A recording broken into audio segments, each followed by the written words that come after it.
اعلان تازه بر علیه آریانا سعید در کشور استرالیا.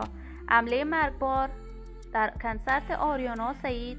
اکنون آریانا سعید دارای چه صحت می باشد؟ وی در کجا زندگی می کند؟ و حالت بدعسی بعد از سوءقصد بر جان آریانا سعید.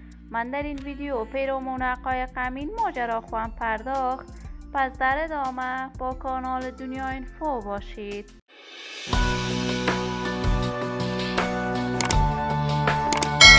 سلام و سلامتی ایام و کامتان باد. شما را خوش آمدید میگم به یکی دیگر از ویدیوهای جذاب کانال دنیا اینفو.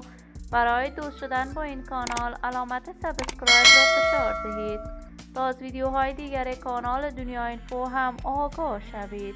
آریانا سعید، هنرمند خوش صدای افغان، یکی از هنرمندان تاریخ ساز در هنر موسیقی افغانستان بوده است و شهرت و محبوبیت خاصی در میان جوانان کشور داشته است.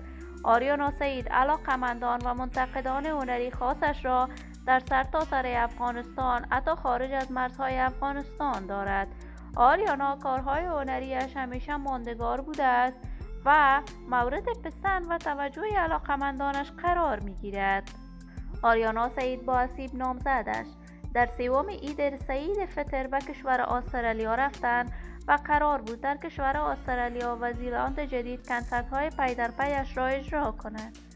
آریانا سعید بعد از ختم کنسرتش در کشور استرالیا مورد سوءقصد جانی از طرف گروه مسلح قرار گرفت، ولی تاکنون معلوم نیست این حمله بالای آریانا سعید از طرف افغان‌ها انجام شده است و یا هم از طرف خارجی‌ها.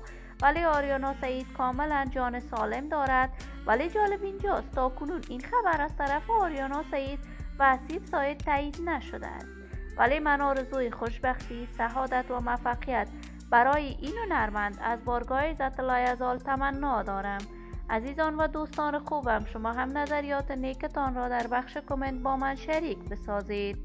اگر تا هنوز عضو کانال دنیا اینفو نشدید، پس برای عضویت با این کانال علامت سابسکرایب را فشار دهید.